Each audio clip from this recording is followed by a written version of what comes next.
ଆଜି ଏହି ଗପର ନାଁ ହେଉଛି ଚାକିରିଆ ବୋହୂ। କଥାଟି ଗପ ହେଲେ ବି ସତ। ଆଉ ଅଳ୍ପ କେଇଟା ଦିନ ରହିଲା ପୁଅ ବାହାଘର। ମଧୁସ୍ମିତାଙ୍କ ଗୋଡ଼ ତଳେ ଲାଗୁନାହିଁ। ସବୁ ବ୍ୟବସ୍ଥା ତାଙ୍କୁ କରିବାକୁ ପଡ଼ିବ। ଘରେ କିଏ 6ଟା ନା 9ଟା ଅଛି କାମ ତୁଲାଇ ନେବ।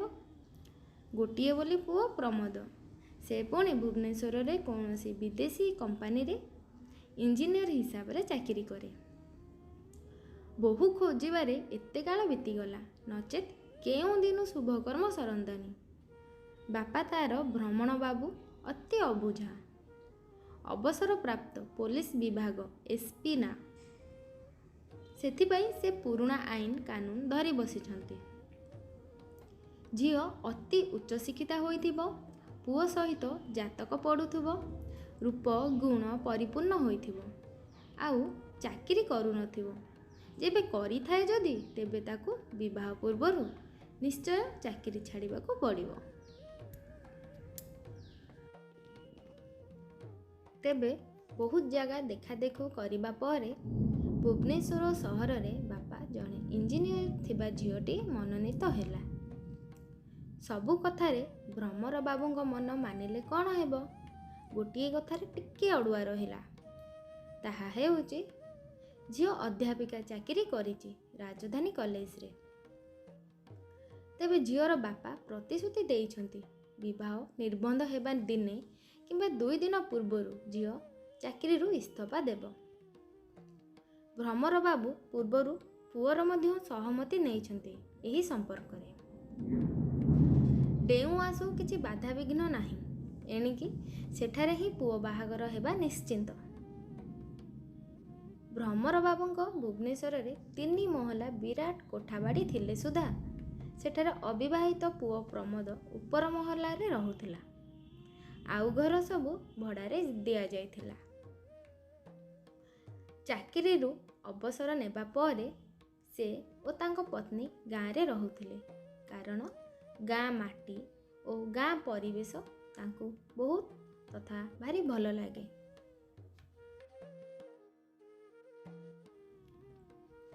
ଏହା ଭିତରେ ଖୁବ୍ ଧୁମଧାମରେ ପୁଅ ବାହାଘର ସରିଯାଇଛି। ଘରକୁ ବୋହୂ ଆସିଲା।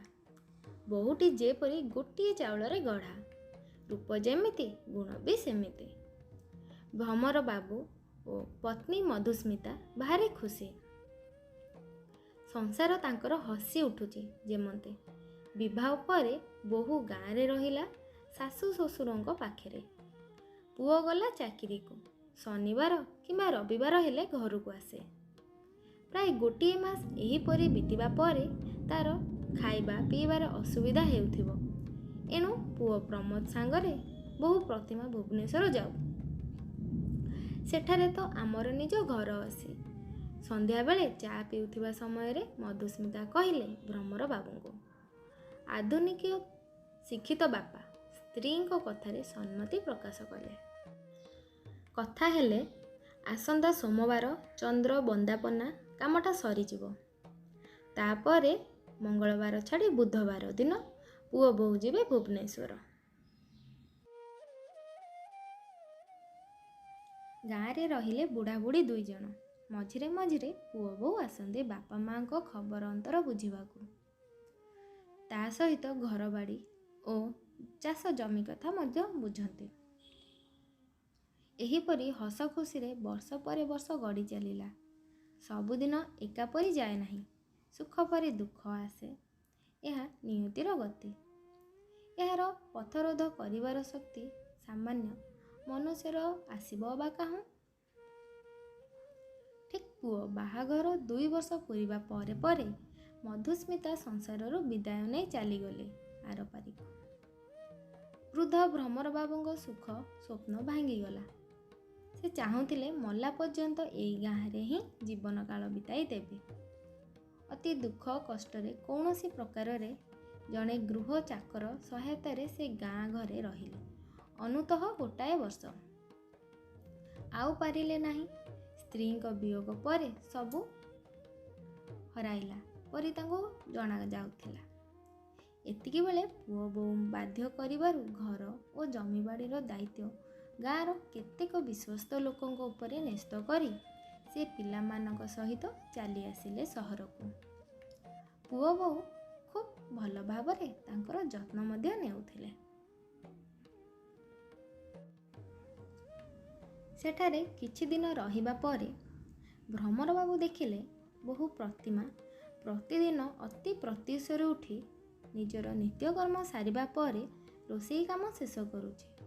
ପ୍ରାୟ 10ଟା ଭିତରେ ପୁଅ ବୋହୂ ଉଭୟ ଖିଆପିଆ ଶେଷ କରି ପୋଷାକ ପତ୍ର ପିନ୍ଧି ବାହାରି ଯାଉଛନ୍ତି ମୋଟର ସାଇକେଲରେ ବାହାରକୁ।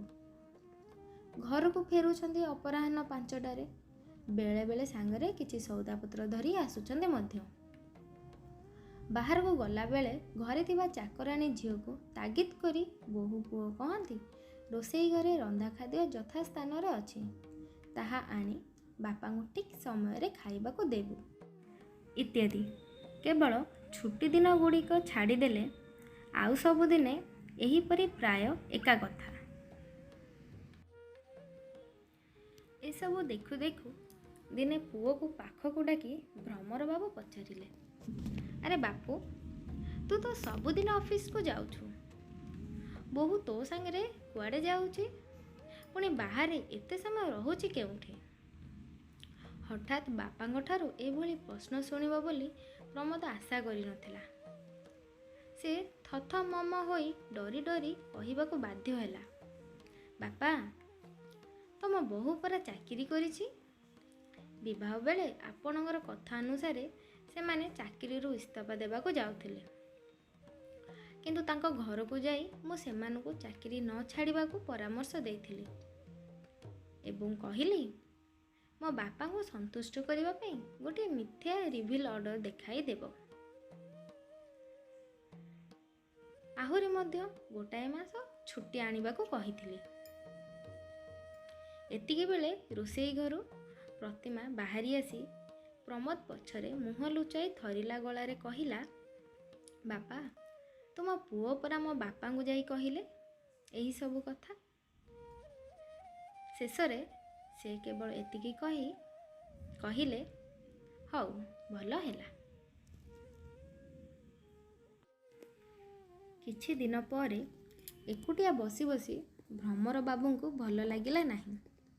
ସେ ବାହାରକୁ ଯାଇ ଚିହ୍ନା ପରିଚୟ ଜାଗା ଦେଖି ଏଠି ସେଠି ବସି ସମୟ କଟାଇ ଦିଅନ୍ତି। ଗୋଟିଏ ରବିବାର ଛୁଟି ଦିନ। ସେଦିନ ପୁଅ ବୋହୂଙ୍କୁ ପାଖକୁ ଡାକି କହିଲେ, ଶୁଣ, ମୁଁ ତ ଅତି ବୁଢ଼ା କିମ୍ବା ସେଭଳି ଅଚଳ ଅବସ୍ଥା ମୋର ହୋଇଯାଇ ନାହିଁ। ତୁମେମାନେ ଚାକିରିକୁ ଗଲା ପରେ ଖାଲିଟାରେ ବସି ବସି ମୋର ମାନସିକ ଅବସ୍ଥା ଭଲ ରହୁନାହିଁ। ତେଣୁ ମୁଁ ଗୋଟିଏ ଘରୋଇ କମ୍ପାନୀରେ ଚାକିରି ଠିକ୍ କରିଛି। ଆସନ୍ତାକାଲି କାମରେ ଯୋଗ ଦେବି। ଭଲ ହେବ, ଆମେ ସମସ୍ତେ ଖାଇ ପିଇ ଚାକିରିକୁ ଯିବା, ପୁଣି ଘରକୁ ଫେରିବା ଏକା ସମୟରେ। ଅଳ୍ପ ବାଟ, ତେଣୁ ମୁଁ ସେଠାକୁ ସହଜେ ଚାଲି ଚାଲି ଯାଇପାରିବି। ବୁଢ଼ା କାଳରେ ଚାଲିଲେ ଦେହର ଶକ୍ତି ମଧ୍ୟ ବଢ଼ିବ। ତାଙ୍କ କଥା ଶୁଣି ପୁଅ ବୋହୂ ସାମାନ୍ୟ ପ୍ରତିବାଦ କଲେ ସିନା ପ୍ରତିରୋଧ କରିପାରିଲେ ନାହିଁ। ଦିନେ ସମୟ ଅପରାହ୍ନ 5:30 ହେବ। କଳାହାଣ୍ଡିଆ ମେଘ ମାଡ଼ି ଆସୁଛି। ଘରେ ପୁଅ ବୋହୂ ତରବର ହୋଇ ପହଞ୍ଚି ଦେଖିଲେ ବାପା ଏପର୍ଯ୍ୟନ୍ତ ଘରକୁ ଫେରି ନାହାନ୍ତି। ସେମାନେ ବ୍ୟସ୍ତ ହୋଇ ପଡ଼ିଲେ। ତାପରେ ଆରମ୍ଭ ହୋଇଗଲା ମୁଷଳ ଧାରାରେ ବର୍ଷା। ଅଳ୍ପ ସମୟ ପରେ ଭ୍ରମର ବାବୁ ସେହି ବର୍ଷାରେ ଗୋଟାପଣ ତିନ୍ତି ବୁଡ଼ି ଘରେ ଆସି ପହଞ୍ଚିଲେ। ତାଙ୍କର ଏପରି ଅବସ୍ଥା ଦେଖି ବୋହୂ ପ୍ରତିମା ଦୌଡ଼ି ଯାଇ ଖଣ୍ଡେ ଶୁଖିଲା ଗାମୁଛା ଆଣି ତାଙ୍କ ମୁଣ୍ଡକୁ ପୋଛି ପକାଇଲା। ପୁଅ ପ୍ରମୋଦ ଆସି ବାପାଙ୍କ ସାର୍ଟ ଗଞ୍ଜି ଖୋଲିଦେଲା। ପରେ ଖଣ୍ଡେ ଲୁଙ୍ଗି ଦେଇ ପ୍ୟାଣ୍ଟ ବଦଳାଇବା ପାଇଁ କହିଲା। ପୁଅ ବୋହୂ ଲାଗିଗଲେ ତାଙ୍କ ଦେହ ହାତ ଗୋଡ଼ ପୋଛାପୋଛି କାମରେ। ତତ୍ପରେ ତାଙ୍କୁ ଆରାମ ଚେୟାରରେ ବସାଇ ଦେଇ ପ୍ରତିମା କଫି ଆଣି ପିଇବା ପାଇଁ ଦେଲା।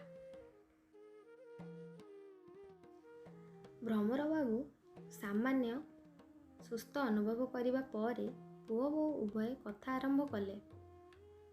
ପ୍ରମୋଦ ଦୁଃଖିତ ମନରେ କହିଲା, ବାପା, ଆପଣଙ୍କୁ ଆଗରୁ କହୁଛି ଆପଣ ଚାକିରି କରନ୍ତୁ ନାହିଁ। ଆମର କ'ଣ ଅଭାବ ଅଛି? ଆପଣ ପେନସନ୍ ପାଉଛନ୍ତି, ଘର ଭଡ଼ା ବାବଦ ଟଙ୍କା ପୁଣି ଆମେ 2 ଜଣ ଚାକିରି କରିଛୁ। ତା ସହିତ ଗାଁରେ ଆମର ଜମିବାଡ଼ି ଅଛି। ଏ ବୁଢ଼ା ଦିନେ ଆପଣ ପଇସା ପାଇଁ କାହିଁକି ଦୌଡ଼ୁଛନ୍ତି? ପ୍ରତିମା ସେତିକି ବେଳେ ତାଙ୍କ ଗୋଡ଼ ପାଖରେ ବସି ପାଦ ଦୁଇଟିକୁ ଧରି କାନ୍ଦି କାନ୍ଦି କହିଲା, ବାପା, ମୋ ରାଣ, ଆପଣ ଆଉ କାଲିଠାରୁ ଚାକିରିକୁ ଯାଆନ୍ତୁ ନାହିଁ। ଆମେ 2 ଜଣ ରୋଜଗାରିଆ ଅଛୁ। ଆପଣଙ୍କର କୌଣସି ଅସୁବିଧା ହେବ ନାହିଁ।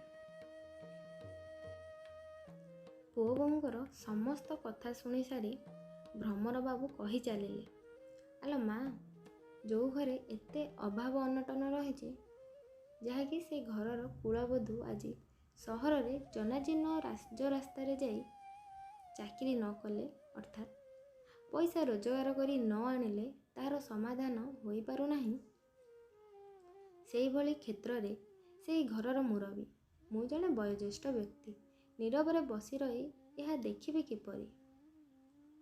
ମୋର ମଧ୍ୟ କର୍ତ୍ତବ୍ୟ ତହିଁରେ କିଛି ଅର୍ଥ ମିଶାଇ ସାହାଯ୍ୟ କରିବା। କ'ଣ ହେଲା କେଜାଣି ସେଦିନଠାରୁ ପ୍ରତିମାକୁ ଆଉ କେବେ ଚାକିରି କ୍ଷେତ୍ରରେ ଦେଖୁନାହାନ୍ତି। ସେ ଏଣିକି ଘରେ ରହି ଘର ସଂସାରର ଦାୟିତ୍ୱ ନିର୍ବାହ କରୁଛି। ତ ସାଙ୍ଗମାନେ, ଆଜିର ଏହି ଗଳ୍ପଟି କେମିତି ଲାଗିଲା ନିଶ୍ଚିନ୍ତ କମେଣ୍ଟରେ ଜଣାଇବେ। ଆଉ ଯଦି ଆପଣ ନୂଆ ହୋଇଛନ୍ତି, ଏହି ଚ୍ୟାନେଲରେ ଲାଲ ବଟନଟିକୁ କ୍ଲିକ୍ କରି ନିଶ୍ଚିନ୍ତ ସବସ୍କ୍ରାଇବ୍ଟି କରିନେବେ। ଏହିପରି ନୂଆ ନୂଆ ଗଳ୍ପ ଦେଖିବା ପାଇଁ ମୋ ସହିତ ଏହିପରି ଜଡ଼ିତ ରହିଥାନ୍ତୁ। Thank you for watching.